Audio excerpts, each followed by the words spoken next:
Hey, welcome back, welcome back. We're going to continue on with what we have been doing, which has been to explore these tutorials, and this time we're checking out the Spellweaver.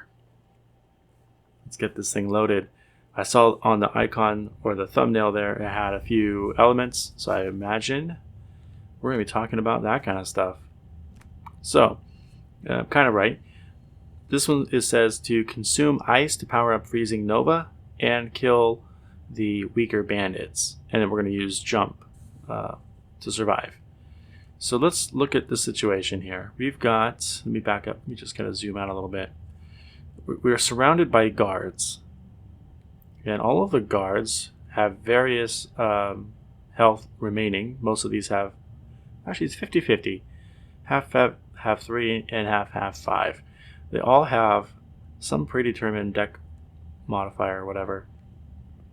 Actually, our character has the full spectrum of a default modifier or attack modifier deck as well. So we really don't know what card's going to come out when we pick a card, which is going to be fun. It wants us to consume ice to power up freezing Nova. So in a previous turn, ice was created. It looks like in this for us to have ice that's actually I'm not sure what it's strong is. When you have like the full icon, it's strong. For that to happen is a different situation. Something else must have triggered and created ice, because if you were to create an element on your turn, you don't have access to it until the next turn. So in this case, ice has been available for whatever reason, and now we have access to use it. The bottom half of freezing Nova is what it would look like for you to bring out an element. So in that case, if it would be heal 4, range 4, and you bring out light, and then light would be available on the next turn. So in this case, it's available here. And I should also mention that all the elements that have been brought out and are either strong or waning, as long as it's available, everyone has access to it, and as soon as they use it, it's gone, and then someone else would have to bring it out. So this is a very public resource. So in this case, what we're going to do is we're going to choose freezing Nova. It's going to attack 2, and it's going to have a power of 2, or attack potential damage of 2, and it's going to target all adjacent enemies. So wouldn't you know it, it's going to target everybody around us, and they're going to be immobilized, which means that they're not going to be able to move. They're stuck in that position. And by powering it up with ice, it actually bumps it from a 2 damage to a 3 damage. So that's a really cool thing. We're going to combo elements with our card and take advantage of the tactical positioning that we have here. As for like the bottom action, again, we know we want to use a jump move, so we're going to do that. And the reason this is important is if we ended our turn, just because they're immobilized doesn't mean they can't attack us. We don't really want to be attacked by a bunch of dudes, so we're going to move and jump. Alright, so the guards, again, no matter how much life they have, they all are going to use the same card, initiative 50, move 3, attack 2. So the first thing we're going to do is freezing Nova, because it doesn't help us.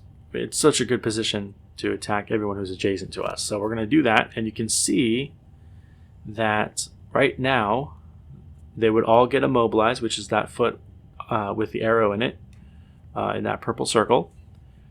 And you can see that it's all showing attack 2, and we do not activate ice by default. The card presents it as a choice. So we are going to choose to do it, so we're going to use R2 or L2, and then we're going to hit X to select it, and because it's highlighted, now we've applied it, and if you notice, the preview attack for all of the, all the attacks is now 3. So we're going to go ahead and confirm this attack and see what happens.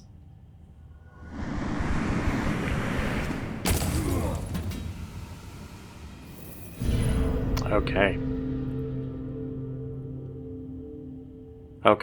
Now, I'm not sure if you caught it or not, but there was a modifier card pulled for each individual monster that we or enemy that we attacked.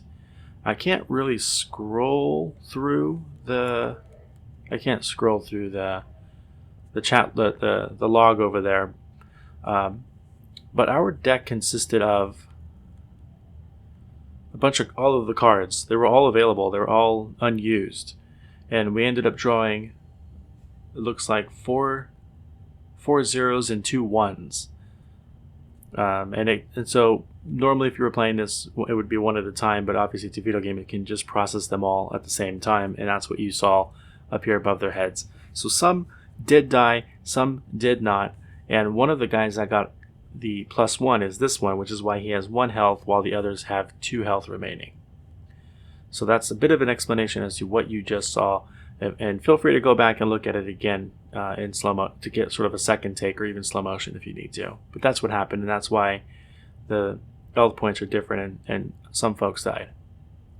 Alright, now we need to finish this turn. So they're all immobilized. The only thing that they could do is attack us, and if we're far enough away, they could only attack us with a ranged attack. And given the nature of these guards, they usually only attack with some melee. So we're going to jump, and we need to get away. So as long as we're not adjacent to any of these guys, we're good. So I'm just going to pick this space right here because they're not doing a ranged attack. So I'm going to go right there. And well, didn't I pick it? Oh, what's going on? Am I picking a oh, that's a closed door. I'm sorry, I did not pick a valid space. I didn't see that was a door there. So we're going to pick this one here. That should be out of range. There we go. We're going to go ahead and confirm movement.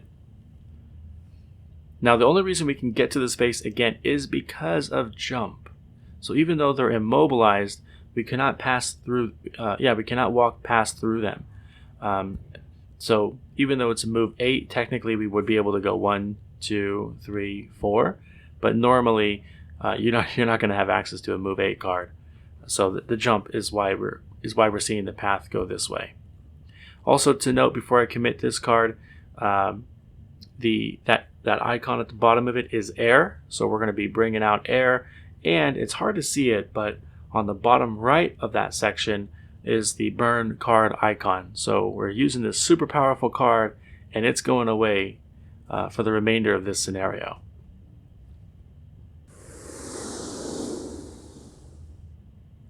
Okay, so we've done that. We finished. We're gonna go ahead and skip the remainder of our movement, and you can see on the right it's mentioning that it's creating. So it's going to do that in a second as soon as we end our turn.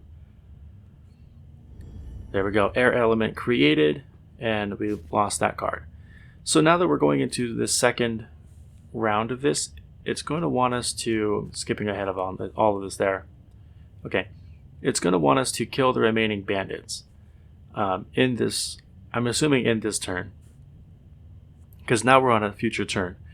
So if you notice when we began the tutorial, the ice was still considered strong, that the icon was completely filled in with the color, it was kind of glowing. Here it's considered waning. It means that if no one uses it, by the time this round ends, it's going away. So it will decay it over time. And that's why it's filled in halfway. So Flame Strike is the card that we have that we might use. Let's take a look at these other cards here. So we're basically going to do we're going to end up doing the same type of turn, although I'm not really sure how to do that. What did I do wrong? I may have messed this up, but I don't think I did. We're going to go ahead and short rest so we can take a turn, and we're losing this card, which is not the card that we want to lose, honestly. This is a very, very special card that allows us to recover all of our burned cards. That is very much the exception. And I feel like Freezing Nova is the card that we want. It's the card that we want, but it comboed with Flame Strike isn't going to do the job. So we're going to go ahead and redraw.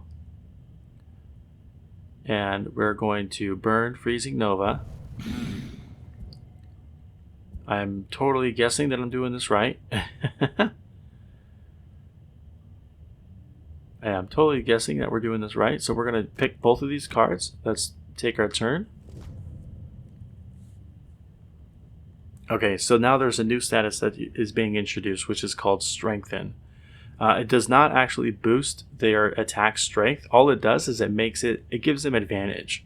So earlier, a couple tutorials ago, we learned about disadvantage, which is when a ranged attack took place at an adjacent range. And so they flipped over 2 cards from their attack modifier deck and took the lesser, like the worst of the 2. Strengthens the opposite. So it doesn't matter what attack you're doing, you're going to draw 2 cards and take the better of those 2 cards. So these guys are going to be in a good position to really, really hurt us. So we're going to go ahead and, because we know what they're doing, let's actually bring it back up here. They're going to move to attack 2. The only one that's a threat to us right now is this guy right here. If this guy moves 2 spaces, he's probably going to end up right here. And same with this guy. So we're totally safe. We have to kill this guy this turn though. So we're going to go ahead and do this one. This has nothing to do with that guy at all. We're just going to go ahead and get our... Oh, that was kind of cool. We're going to go ahead and get all of those other cards back. And now we're going to do an attack 2, range 2. So we're going to choose this guy at range 2, and we're going to hopefully kill him. I'm assuming we are, though. Oh, yeah. Yeah. Overkill, basically. So now we're going to end our turn. We actually brought out darkness, and we lost... Why is it still showing me? There we go.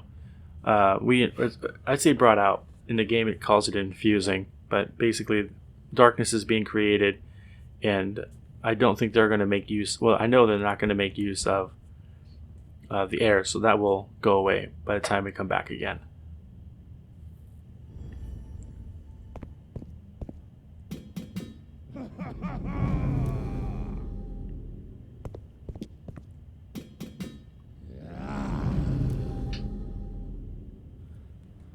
Okay, so you notice that they finished the movement, then applied strengthen. So at the end of their next turn, or only applies in their next single attack, they'll have strengthen. So now we have more cards. We need to kill both of these 2. Let's see if we can do that on the same turn. This one doesn't. This one could, because it would do 2 damage adjacent. So if we moved 1 space closer to them, we might be able to kill them with this one. This one actually would do the trick as well, because this will let us target more than one character. So we're going to start with... It doesn't really matter what card we use for the bottom action, because I think we're going to end up just killing them right now. So I'm going to pick this one just to help us guarantee that we're going to go first. And I believe that Fire Orbs is going to be the card that we want to do here. So let's just commit to that. They're going to move and attack, and we are going to go first because 7 beats 30. Alright, so this card here is pretty good. It's pretty good. So we're going to do 3 attack to both of these guys. Targets more than them, etc., etc. And we would have also gained experience for each enemy targeted. That's really cool because it doesn't matter if you kill them or if you do any damage or whatever. It just says as long as you target them, you're going to get some XP. So this is a really good card to generate some really good XP. And it's also going to infuse or create or bring out fire. So that's an element that we could use in a future turn. However, because that portion of that card is so awesome, it is also a card that will instantly be burned, given that bottom right icon in that section. But it's okay. We're going to go ahead and use it anyways. We're going to pick these two units as the ones that we're targeting. We don't have a third one to target. We're going to confirm. There they go. Great. So we've basically accomplished everything that we need to do, but we'll finish our turn. We'll go ahead and give ourselves some healing. Now, even though it says heal at range 1, it's any space up to 1 space away, including range 0. So you can use these on yourself.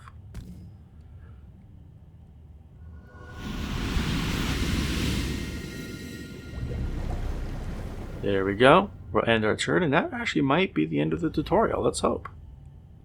Yeah, there it goes. So we're done. Awesome. So that's an intro to the Spellweaver, a bunch of elements and other fun stuff. So that will end this video. Next time we'll come back and finish the next tutorial, which will highlight. I hate it when I do that. Which will highlight the. Trying to see what it is. The Tinkerer. That sounds fun. So we're going to look at that one next time. So until then, thanks for watching again. Bye.